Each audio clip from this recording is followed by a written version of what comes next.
Et voici le gouffre, entièrement éclairé. Alors je vais commencer par un petit peu d'histoire. C'est simplement pour vous dire que le gouffre a été découvert en 1907. Alors il a été découvert par l'entrée naturelle, c'est le trou que vous pouvez voir tout en haut de la voûte qui est en train de s'éclairer, qui ramène à l'extérieur. Et les visites, elles, en revanche, elles ont commencé l'année qui suivait, donc en 1908. Et contrairement à aujourd'hui, elles se faisaient uniquement à l'aide d'une nacelle, comme celle qui est devant nous, qui est une réplique justement de l'original. Alors maintenant, c'est l'électricité qui actionne la nacelle, mais en 1908, on n'avait pas d'électricité à Promix-Sac. Alors pour actionner la nacelle, on n'avait rien trouvé de mieux qu'un cheval. Alors le cheval tournait autour d'un manège à l'extérieur, et comme l'animal était relié à la nacelle par un câble, c'est vraiment comme ça qu'on faisait monter ou descendre la nacelle. Alors le petit inconvénient, c'est que les visites dépendaient complètement du comportement du cheval. Donc s'il n'avançait pas, vous ne partiez pas. Et s'il se mettait à galoper, là par contre, valait mieux s'accrocher. Forcément, on va dire que ça agrémentait la visite. Ça la rendait assez originale.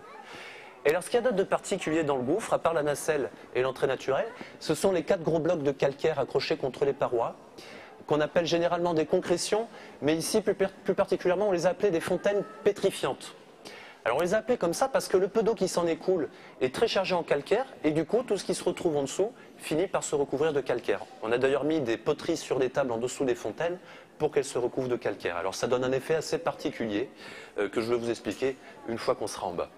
Alors avant de descendre voir les poteries, en revanche je vais vous donner le nom des fontaines parce qu'elles ont été baptisées et on va commencer par la plus grosse sur votre droite.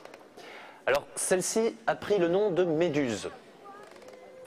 Alors après la Méduse, droit devant tout au fond, vous avez la cascade. Après la cascade, tout en longueur, c'est la sirène. Et après la sirène, la dernière sur la gauche, c'est la pieuvre. Voilà, alors après, si vous préférez voir un hippopotame ou une girafe, franchement, je vous en voudrais pas. Alors on va aller sous la Méduse, on va aller voir donc les poteries plus près. Et alors, le peu d'eau qui arrive ici, en fait, c'est de l'eau de pluie.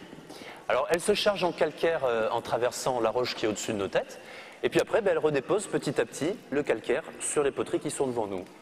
Alors ces poteries, au départ, elles sont fabriquées en kaolin. C'est une argile de couleur blanche. On les laisse ici à peu près 1 an. Alors ça dépend aussi de la pluviométrie annuelle, mais grossièrement ça varie entre 10 et 12 mois de pétrification. Et alors le résultat, vous l'avez sur les pupitres qu'il y a de chaque côté des tables. Alors je vais vous les allumer, vous allez voir mieux quand même ce que ça donne. Hop, petit coup de télécommande magique, et ça s'éclaire. Alors là, vous pouvez voir qu'au bout d'1 an, les poteries sont beiges. Alors ça, c'est dû au calcaire qui s'est déposé dessus. Et sur le vase là que je prends dans la main, vous pouvez voir aussi qu'il y a des cristaux qui brillent comme des paillettes. Alors ça, ce sont des cristaux de calcite. C'est un dérivé du calcaire. Et alors si vous ne les voyez pas en passant devant, vous inquiétez pas. Il y a un meilleur endroit où vous pourrez les voir parce qu'au bout d'1 an, les poteries, on les remonte, on les sèche et on les vend. Voilà, très simplement. Voilà. Alors je vous incite pas à les acheter. Je vous invite surtout à les regarder en sortant parce que vous allez voir que ça brille quand même nettement plus que ce qu'on peut voir ici. C'est beaucoup plus flagrant. Ceci dit, le plus bel exemple de pétrification, c'est la grosse table au milieu. On l'a mise ici, en fait, il y a maintenant 55 ans. À la base, elle était en bois. Seulement maintenant, il y a à peu près 5 à 6 cm de calcaire sur la table. Alors le bois de la table peut être pourri, ça ne va pas s'effondrer, c'est du calcaire. Donc finalement, c'est de la roche et du coup, c'est quand même très très très solide. Alors l'eau qui s'écoule des tables ne reste pas là. Ensuite, elle s'en va dans les bassins en étage que vous avez juste après les tables sur la droite. Et alors ces bassins, on les appelle des gourds. Alors, ce qui s'est passé ici, comme l'eau est chargée en calcaire, en fait, les rebords de ces gourds se sont formés par des accumulations successives de calcaire. Et puis une fois que l'eau remplit complètement les gourds, après elle déborde, donc elle s'écoule de gourd en gourd, et elle se perd au pied de la paroi là-bas tout au fond. Alors on ne connaît pas le réseau souterrain qui part du gouffre, mais on sait que l'eau atterrit dans la Vézère, c'est la rivière qui passe au Bluguin, 2 km d'ici. Et alors vu que c'est de l'eau de pluie au départ, elle n'est pas chaude. Là, la température de l'eau, en fait, elle est seulement de 11 degrés, donc ça fait un petit peu frais. Et c'est aussi une eau qui est très pure, mais simplement dans le sens où on n'a pas trouvé de traces de pollution dedans.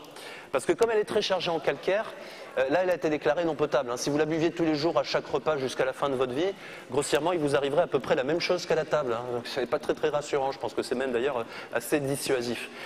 Alors chez nous, ce ne serait pas vraiment un dépôt de calcaire, ça dépend comment vous voyez les choses, ce serait surtout des calculs rénaux. Et alors du coup, ça ne ferait pas forcément du bien par où ça passe, pour rester poli. Le monde entier, et les triangles qu'on va aller voir maintenant, en fait ce sont les plus gros du monde. Alors vous allez voir qu'ils ne sont pas si gros que ça, mais ce sont vraiment les plus gros qu'on a retrouvés jusqu'ici. là, c'est seulement la compression est en train de se faire ou elle est finie? Alors la concrétion est terminée là, c'est-à-dire qu'en fait vous avez quand même de l'eau, on n'a pas l'impression qu'il y en a, mais il y en a un petit peu. Et puis en fait tous les cristaux de calcite et le calcaire sont accumulés au fond de l'eau pour former ces triangles. Alors on sait que les cristaux de calcite qui les forment ont une forme pyramidale, mais on ne sait pas vraiment expliquer pourquoi ça s'est formé particulièrement en triangle par accumulation. Ça c'est quelque chose qu'on pourrait être sûr si jamais on arrive à faire une modélisation informatique, parce que ça prend énormément de temps pour se former, autant que les stalactites, c'est-à-dire plusieurs siècles.